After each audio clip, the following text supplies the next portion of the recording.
Hello everyone, welcome back to our channel. ইংরেজিতে এমন বেশ কিছু ওয়ার্ডস আছে যে ওয়ার্ডসগুলো সেন্টেন্সে ব্যবহার হওয়ার সময় প্লুরালের মতো শোনালেও সেগুলো কিন্তু সিঙ্গুলার হিসেবে ব্যবহার হয়। তাতে রিটেন ইংলিশই হোক বা স্পোকেন ইংলিশই হোক, সেক্ষেত্রে আমরা ব্যবহার করার সময় সেন্টেন্সগুলো যদি ঠিকঠাক মতোভাবে ওয়ার্ডসগুলো সেন্টেন্সে ব্যবহার না করা যায়, তাহলে সেন্টেন্সগুলো ভুল হয়ে যায়। তাই সেগুলো অতি সাধারণ ওয়ার্ডস হলেও ব্যবহারের সময় একটু সচেতন থাকতে হবে এবং এই জিনিসগুলো একটু মনে রাখলে সেন্টেন্সগুলোকে ঠিকঠাকভাবে ব্যবহার করা যাবে। তো এসো তাহলে এরকমই কিছু সেন্টেন্স আজকের ক্লাসটাতে আলোচনা করা যাক। আমরা যদি এই কথাটা বলি, অঙ্ক আমার প্রিয় বিষয়, আমরা অনেক সময় ব্যবহার করি যে অঙ্ক আমাদের প্রিয় বিষয়, তাহলে কথাটা ইংরেজিতে আমরা এভাবে বলবো, mathematics is my favourite subject. Mathematics কথাটা এখানে প্লুরাল শোনালেও কিন্তু এক্ষেত্রে আমরা যখন এর জন্য কোনো ভার্ব ব্যবহার করব তখন আমাদের সিঙ্গুলার ভার্বটা ব্যবহার করতে হবে, অর্থাৎ ম্যাথামেটিক্সটা একটা বিষয় এবং সেটাকে সবসময় সিঙ্গুলার হিসেবেই ব্যবহার করা হয়, তাই থার্ড পারসন সিঙ্গুলার বলে এখানে আমরা ইজ কথাটাকে ব্যবহার করলাম। নেক্সট সেন্টেন্স, অর্থনীতি কঠিন বিষয় হিসেবে বিবেচিত হয়। আমরা সাবজেক্টটাকে ইংরেজিতে ইকোনমিক্স বলে থাকি, তাহলে এভাবে আমরা এটাকে ব্যবহার করব, economics is considered to be a tough subject. বিবেচনা করা হয়, এখানে এটা ভয়েস চেঞ্জের মতো করে বলা আছে, সেই হেতু এখানে ইজ কনসিডার্ড কথাটা ব্যবহার করা হলো। To be a tough subject এই কথাটার মানে শক্ত সাবজেক্ট হিসেবে বিবেচনা করা হয়। এখানে সিঙ্গুলার বলে এটাকে ইজ ব্যবহার করা হলো, এই বিবেচনা করা হলো বলে। তাহলে পুরো সেন্টেন্সটা হলো, economics is considered to be a tough subject. পদার্থবিদ্যা রামের দ্বারা পছন্দ হয় না। Physics is not liked by Ram. একইভাবে এখানে ফিজিক্স কথাটা প্লুরালের মতো মনে হলেও এটা কিন্তু ফিজিক্স একটাই সাবজেক্ট বোঝায় এবং এখানে আমাদের সিঙ্গুলার ভার্ব ইউজ করতে হয়, যেমন এখানে করা হয়েছে, দেখো রেড ইঙ্কে এখানে মার্ক করা রয়েছে ইজ কথাটা, সেজন্য physics is not liked by Ram. এখানেও কিন্তু এই সেন্টেন্সটা একটা ভয়েস চেঞ্জে করা আছে, দেখো ইজ নট লাইকড আছে মানে পছন্দ করা হয় না, কার দ্বারা না, এখানে বাই রাম, রামের দ্বারা, মানে এটা প্যাসিভ ভয়েসে করা হয়েছে। রাজনীতি আমার সাধ্যের জিনিস নয়। Politics is not my cup of টি।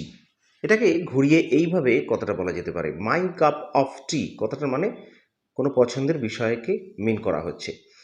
তো এখানে পলিটিক্স, এখানে এস থাকলেও পলিটিক্স কিন্তু একটাই বিষয়বস্তু হিসেবে গণ্য করা হয় এবং সেই জন্য এখানে ভার্বের সিঙ্গুলার ফর্মটাকে ব্যবহার করা হয়, তাই এখানে পলিটিক্সের সাথে ইজ ব্যবহার করা হয়েছে, রেডে যেটা মার্ক করা রয়েছে।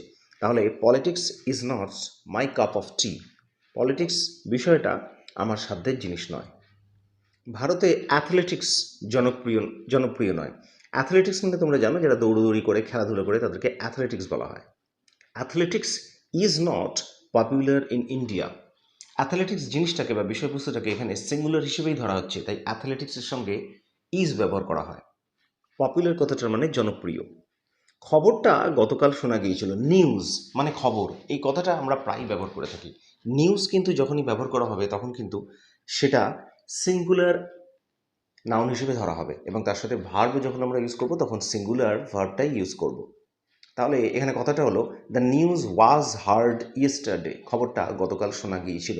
এখানে দেখো সিঙ্গুলার ভার্বকে আমরা ইউজ করেছি বলে নিউজ, এস থাকলেও কিন্তু আমরা ওয়াজ ব্যবহার করেছি। ইজের পাস্ট টেন্স ওয়াজ, এটা যদি প্রেজেন্টে হতো তাহলে ইজ ব্যবহার করা হতো, পাস্ট টেন্স ব্যবহার করা হয়েছে বলে ইজের পাস্ট টেন্স ওয়াজ ব্যবহার করা হয়েছে এবং সিঙ্গুলার হিসেবে গণ্য করা হয়েছে বলে কিন্তু এখানে ইজ বা ওয়াজ এই কথাটা ব্যবহার করা হচ্ছে। তাহলে নিউজ ওয়াজ হার্ড ইয়েস্টারডে এ কথাটা কিন্তু অ্যাকচুয়ালি ইনডাইরেক্ট বা ভয়েসে আছে, মানে শোনা গিয়েছিল। ব্যাটিং করার পালার সমাপ্তি ঘোষিত হয়েছিল। আমরা জানি ক্রিকেট খেলাতে ব্যাটিং হয় এবং সেটাকে ইংরেজিতে ইনিংস বলা হয়। তাহলে সেন্টেন্সটা হলো, দ্য ইনিংস ওয়াজ ডিক্লেয়ার্ড।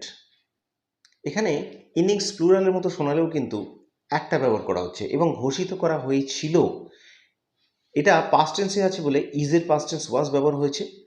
এটা ভয়েস চেঞ্জে আছে, মানে ব্যাটিং করার পালার সমাপ্তি ঘোষিত হয়েছিল, ইনডাইরেক্ট আছে বা ভয়েসে আছে, সে কারণে এভাবে ব্যবহার করা হলো। দ্য ইনিংস ওয়াজ ডিক্লেয়ার্ড, ওয়াজ ব্যবহার করা হলো, এটা একটা সিঙ্গুলার ভার্ব ওয়াজ, আর এটা হচ্ছে অক্সিলারি ভার্ব হিসেবে ব্যবহার করা হলো। আর মেইন ভার্ব হচ্ছে ডিক্লেয়ার্ড, মানে ঘোষিত করা। ডিক্লেয়ারের পাস্ট পার্টিসিপল হয়েছে ডিক্লেয়ার্ড। তাই পুরো কথাটা হলো the innings was declared, batting করার পালার সমাপ্তি ঘোষিত হয়েছিল। আমার মূল্যবোধ এটাকে সমর্থন করে না। মূল্যবোধ এই কথাটা ইংরেজিতে এথিক্স বলা হয় এই কথাটাকে। আর এথিক্স হচ্ছে নর্মালি আমরা সিঙ্গুলার হিসেবেই আমরা ব্যবহার করি। My ethics does not support this. এখানে এথিক্সকে সিঙ্গুলার ধরা হয়েছে এবং সিঙ্গুলার নাউন হিসেবে ধরার জন্যই এটাকে একটা থার্ড পার্সন সিঙ্গুলার নাম্বার হিসেবে ব্যবহার করা হচ্ছে। আর আমরা জানি যে থার্ড পার্সন সিঙ্গুলার নাম্বার থাকলে সেখানে একটা এস বা ইএস যোগ হয় ভার্বের সাথে।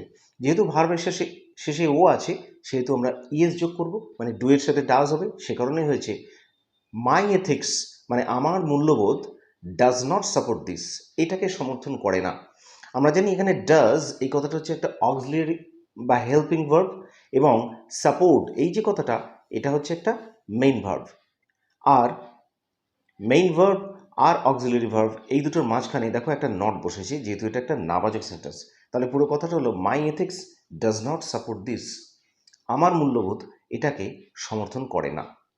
সাধারণভাবে ইংরেজি সেন্টেন্স লেখার সময়তে যদি অ্যান্ড দিয়ে দুটো নাউনকে যোগ করা হয় এবং বা অ্যান্ড, তাহলে নর্মালি সেটা প্লুরাল হিসেবে গণ্য করা হয়। এবং ভার্ব যখন আমরা লিখি তখন ভার্বের সাথে আমরা প্লুরাল ভার্বটাই ব্যবহার করি প্লুরাল হিসেবে।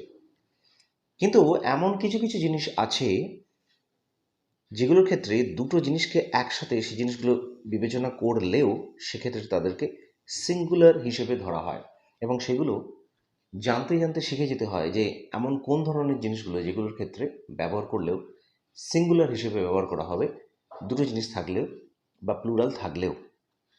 সেরকমই কিছু সেন্টেন্স বলা হচ্ছে সময় এবং স্রোত কারোর জন্য অপেক্ষা করে না। আমরা প্রায় সময়ই এই কথাটা ব্যবহার হতে দেখি, সময় এবং স্রোত। এটাকে ইংরেজিতে টাইম অ্যান্ড টাইড বলা হয়। যখন এই দুটো কথা ব্যবহার হবে তখন এটা সিঙ্গুলার হিসেবে বিবেচিত হবে। এই কথাটার ট্রান্সলেশনটা এরকমভাবে হবে time and tide waits for none. এখানে নান মানে কারোর জন্য নয়, একই সাথে এই কথাটাকে ব্যবহার করে দিয়ে নান কথাটাকে বুঝিয়ে দেওয়া হয়েছে, যে নেগেটিভ জিনিসটাকে। আর এই যে ওয়েটস, এই যে টাইম অ্যান্ড টাইড, এই দুটো কথা যে একসাথে বলা হচ্ছে এটাকে সিঙ্গুলার নাউন হিসেবে গণ্য করা হচ্ছে, এবং সে কারণে এখানে ওয়েটস কথাটা ব্যবহার করা হয়েছে। ওয়েট হচ্ছে মেইন ভার্ব, তার সাথে এস যোগ করা হচ্ছে। আমরা জানি যে থার্ড পার্সন সিঙ্গুলার নাম্বার হিসেবে যদি কোনো নাউনকে গণ্য করা হয় তাহলে সেক্ষেত্রে একটা এস বা ইএস ব্যবহার হয়। তাহলে ওয়েটের সাথে এস ব্যবহার করা হলো ওয়েটস। তাহলে time and tide waits for none, সময় এবং স্রোত কারোর জন্য অপেক্ষা করে না। নেক্সট সেন্টেন্স, ভাত ও তরকারি আমার প্রিয় খাবার। এই কথাটা আমরা কিন্তু প্রায় সময় ব্যবহার করে থাকি, লিখিত ইংরেজিতেও ব্যবহার করে থাকি এবং স্পোকেন বলার সময়ও ব্যবহার করে থাকি। তাহলে ভাত আর তরকারি এই দুটোকে যখন আমরা বলছি সেটা কিন্তু একটাই খাবার হিসেবে গণ্য করা হবে এবং এটা সিঙ্গুলার ভার্বকে ফলো করবে। এই ট্রান্সলেশনটা হবে rice and curry is my favourite dish. এখানে ডিশ কথাটার মানে হচ্ছে খাবার, খাবারকে বোঝাচ্ছে। রাইস অ্যান্ড কারি এই দুটোকে একসাথে হলেও এই দুটো কিন্তু সিঙ্গুলার হিসেবে ব্যবহার করা হচ্ছে বা একটা জিনিস হিসেবে ব্যবহার করছে, সে কারণে এখানে ইজ ব্যবহার করলো, আর এখানে হবে না কিন্তু। তাহলে ভাত আর তরকারি আমার প্রিয় খাবার, rice and curry is my favourite dish. পরের সেন্টেন্স, ধীর এবং স্থিরেরাই জয়ী হয়। এখানে ধীর এবং স্থির এই দুটো কিন্তু একজনই মানুষকে বোঝাচ্ছে, যে মানুষটা ধীর এবং স্থির, যার মধ্যে এই দুটো গুণই আছে, সে কারণেই এখানে এটা সিঙ্গুলার হিসেবে গণ্য করা হচ্ছে এবং প্লুরাল নয়। তাই সেন্টেন্সটা হবে slow and steady wins the race. দেখো এখানে স্লো অ্যান্ড স্টেডি একটাই মানুষকে গণ্য করা হয়েছে এবং একজনকেই বলা হয়েছে, সেক্ষেত্রে এখানে সে কারণে এটা সিঙ্গুলার নাউন, আর সিঙ্গুলার নাউন মানে এটা একটা থার্ড পার্সন সিঙ্গুলার নাম্বার হিসেবে আমরা ব্যবহার করছি। এবং এখানে এই কারণে উইন, এই যে ভার্বটা উইনের সাথে এস যোগ করা হলো, উইন্স। তাহলে slow and steady wins the race, ধীর এবং স্থির ব্যক্তিরাই জয়ী হয়। উত্থান পতন জীবনের একটা সাধারণ ব্যাপার। উত্থান আর পতন মানুষের জীবনের সাধারণ অঙ্গ এবং এই দুটোকে সিঙ্গুলার হিসেবে এখানে গণ্য করা হয়েছে, তাই এখানেও সিঙ্গুলার ভার্বই কিন্তু ফলো করবে। রাইজ অ্যান্ড ফল, রাইজ মানে উন্নতি এবং ফল মানে পতন, তাহলে উত্থান আর পতন, rise and fall is common in life. এখানে রাইজ অ্যান্ড ফল দুটোকে একসাথে গণ্য করা হয়েছে বলে এই যে ভার্বটা, হওয়া ভার্বটা বি ভার্ব এই বি ভার্বের সিঙ্গুলার ফর্ম ব্যবহার করা হয়েছে মানে ইজ, কমন মানে সাধারণ, ইন লাইফ মানে জীবনে।